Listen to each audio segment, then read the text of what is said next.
speaking on DJing, because someone might watch this and be like, I like music, I like DJing. Like you said earlier, you had to practice and whatnot, be good at it.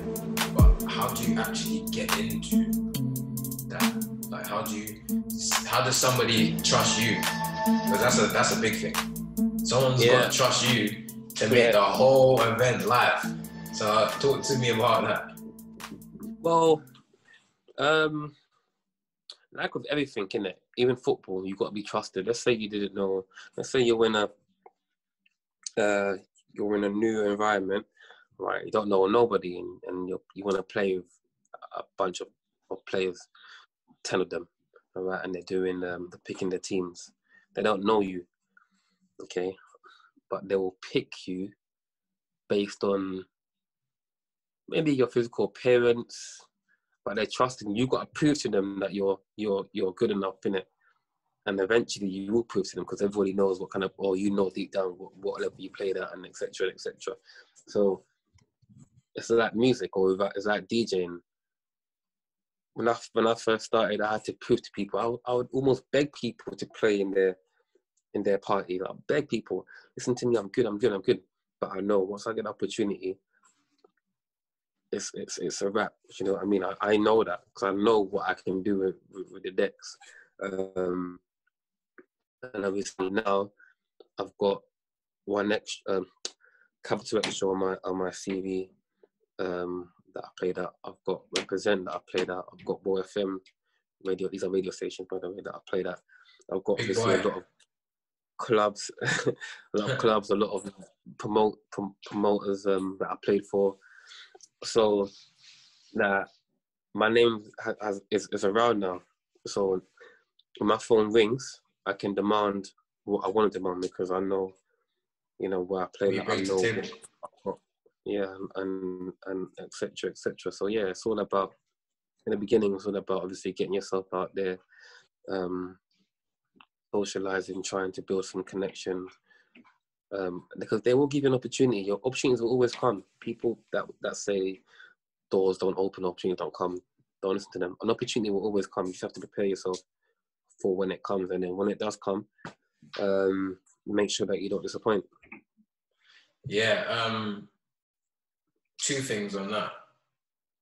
I feel like I never had to do this at a certain point in my career when I was playing, because everything was kind of plain sailing for me, when I was at the academies and everything was going good and everything like that. But, when it's not going good, then that's how you kind of test your character. Like, if you really want it, then you got to go out there and kind of create your own opportunities, and maybe ask certain people for opportunities, and it kind of hits your ego a little bit. So you asking people for opportunities and to play, was that kind of a different side to you, or did you already kind of went through that with football already? Is this for music? Yeah, for DJing, yeah. So the DJing was different, because people still label me as a footballer. So when I'm coming to them with, oh yeah, I can DJ, and you have to remember, I'm coming with my phone. I'm not coming with my deck. So they're thinking, huh? Now when I'm asking them to DJ through my phone, for your phone, like, people don't DJ through phones. They DJ through decks and speakers and all that. But anyways, they didn't understand, because obviously I had the app on my phone and I could use it that incredibly good. So yeah, now to your question. I'm going. My question was basically like, you having to go to people. Oh, you having to go to them, yeah. So yeah, me going to them was almost like I had to. For me, I had to, because they don't know me for they didn't know me for being a DJ. No one knew me for, and I wasn't even labeled as a DJ at the time. I was just like Femi, the footballer. Like, what are you doing, DJing? So I remember that when I was really getting a lot of exposure with the DJ and people posting me and all of that, I'll get messages and phone calls. Like, Femi, you DJ now? You DJ for real? Like, yeah, DJ. But like I said, I don't want to be labeled as a DJ. I do so many other things than just DJ, So obviously it brings in a steady or a nice income, but at the same time, you know, I've got a clothing line, Mm-hmm. and I've got the businesses that I do. So DJing is just, for me, it's a hobby. I can always fall back to DJing at any given time. Like right now, for example, it's lockdown, events are not happening. So what am I going to do now, sort of thing? I've got other things that I'm doing. So yeah, I definitely wouldn't want to be labelled as a DJ, but actually something. It's a character. Let's just say it's a character in me. I've got a lot of characters, and DJ is one of them. Last question. Like you said, through this lockdown period, obviously it's not. You would say in your time plan or your time, you know, when you chose to pick up DJing for real, you know, like proper for real, like leave football like to the side and proper focus on DJing.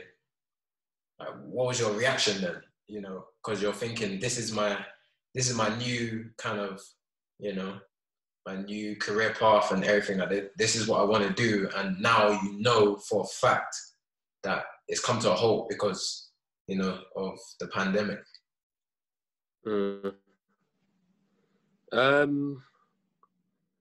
So with regards to that question, I've never really said I want to focus fully on DJing. I've never really said that. I've always been like right now. I don't know if you can see, you can't see, but I'm standing next to my desk with my whole DJ set. It's always been there. I'll always, like, when I come back home from wherever I've gone, I'll come on my decks and I'll DJ, learn new things. But it's not been something that I'll say, cool, I'm gonna devote all my time, my focus on DJing. No. I do believe that I would make it on radio. Like before all of this, I knew that I was gonna make it on radio. I knew I was gonna be playing for Rock Boys. I knew I was gonna be playing for different other clubs that I play for. I knew I've seen it. I've seen it already.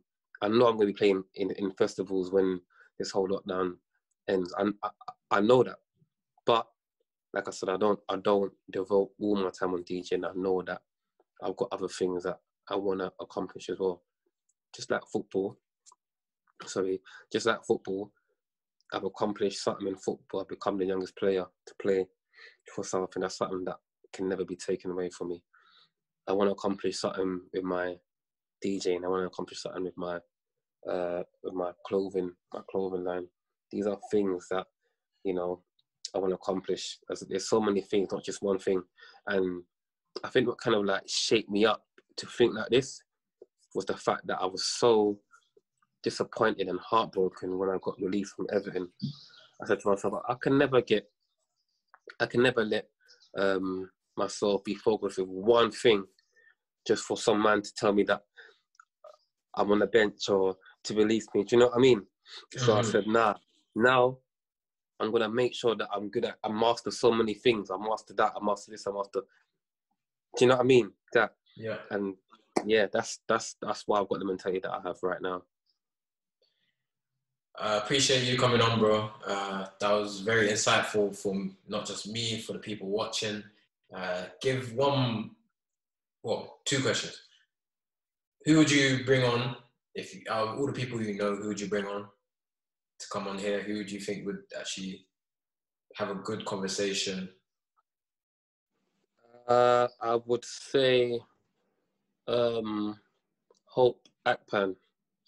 He has a lot of knowledge. He's still playing professionally now.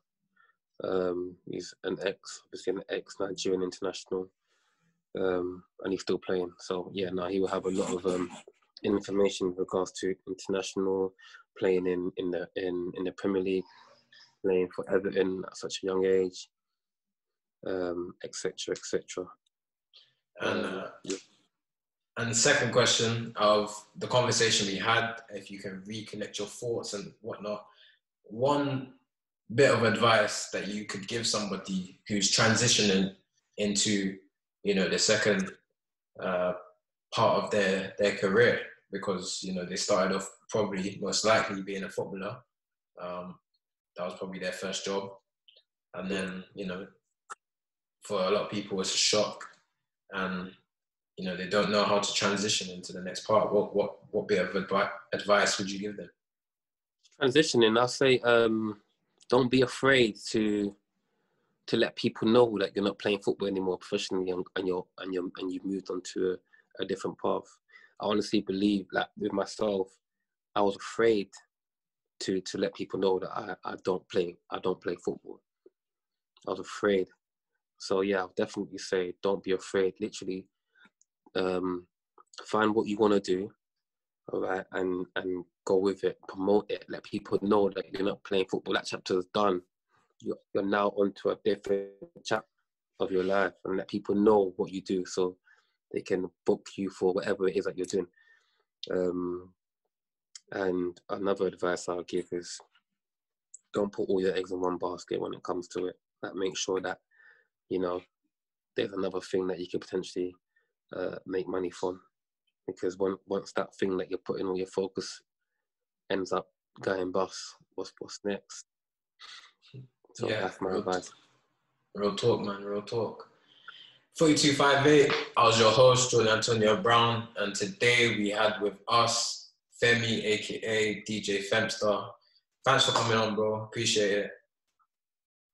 Love, bro. Appreciate it, man. And big up yourself as well. You've always been my younger brother. I've always actually looked up to you. I don't know if Keith told you, but I used to always ask him how you were and how you've been when you were playing for Arsenal at the time. Yeah, man. So yeah, no, you're definitely someone that I really liked as a kid. So yeah, keep doing your thing, bro. And yeah, the sky is your limit. And I appreciate that, bro. Appreciate that. 4258. Don't forget to subscribe. Press the link, and all the links down below for Femi's socials and everything will be down below. Peace. For more content like this, like, share, and subscribe.